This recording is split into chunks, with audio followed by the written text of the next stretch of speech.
Is our life really just worth the $20 that we are being paid for every day? Hey, it's Ariana Moore, and today I just wanted to share with you a bit of thoughts that I've had, and because I've had a conversation with my friend, and we're actually talking from a sales context. A lot of people want to sell stuff, and then they sell it to other people in perspective, with urgency, right? So they try to put urgency as something to push people forward, and a lot of people buy things because of the urgency or if there's a discount. So we were going through and we were thinking, one of the ways that we can really help people make good decisions about their purchases as a closer is really, is it because of the discount, or is it because of the fact that this is like a limited time offer that you're actually signing up for this? Because most likely you probably think that you're overpaying anyway after the discount, and when the limited time is gone, you feel like you made things without thinking it through. But how do you actually get someone to buy properly? And there was one point that he brought up which really made me think a lot, actually, and it became a bit philosophical. Because he said, look, it's not about that. What it is about you. And the question is, sure, if the course or the product or the service is still going to be here in 3 months, 6 months, 12 months, or if in 6 months time it's going to be re-offered at a discount again and you can buy the discount, would you actually wait that long to actually do that, and to get the product, to get it? Or is it more about you, because do you really have that many 6 months to wait? So how many 6 months do you really have in your life? And actually, as I interact with some people that are sort of like in the middle of their careers, I realize that this is a very common thing that people start thinking about now. When we're young, we keep thinking, I want to grow up, and when I grow up, I'm going to do this. But when you get to a certain age, you start to count, okay, I'm 40 now. I probably retire around 60.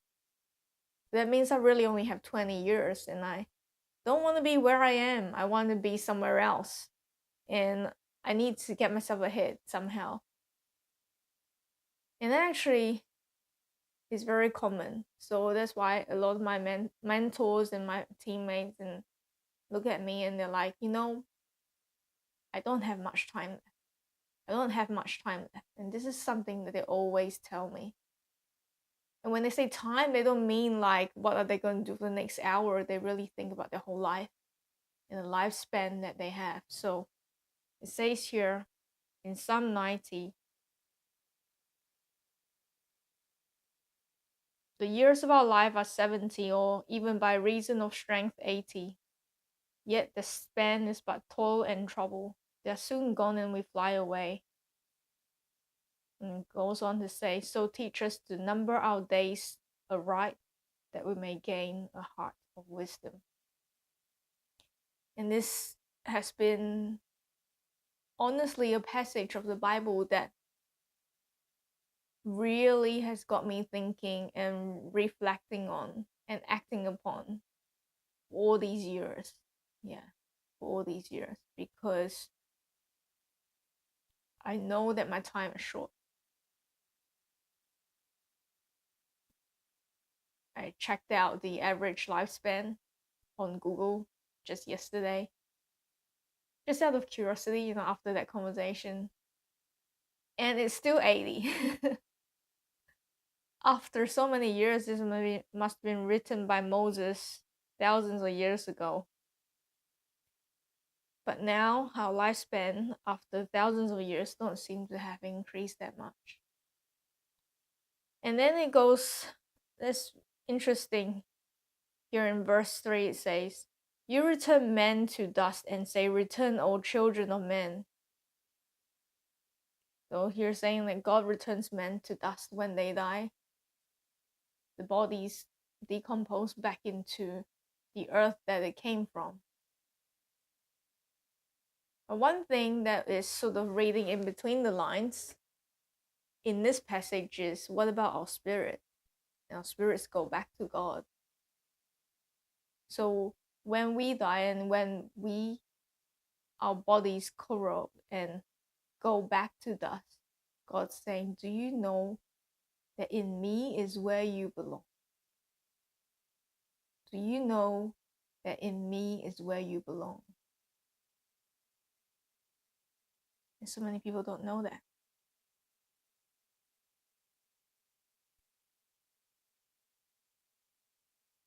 So that's why we need to count our days aright.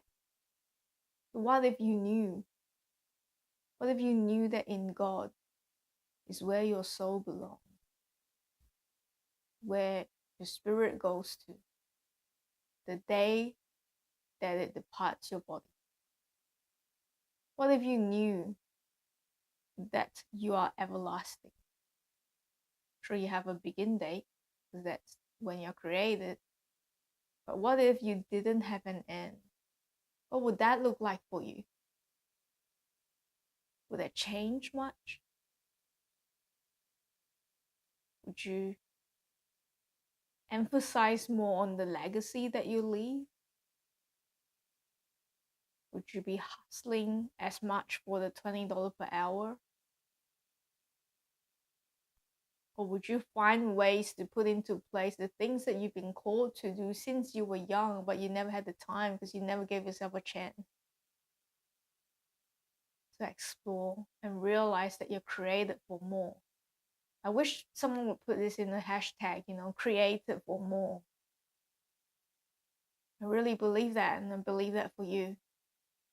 That in Christ is all wisdom and treasures of creation, which means that everything that is to be known about creation, and you and I, because we are created, everything that there is to be known is connected to Him in a network.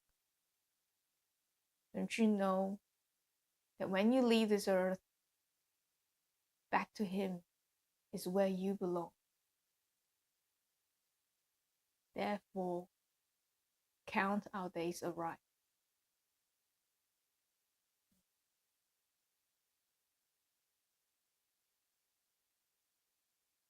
I'll leave you with that thought.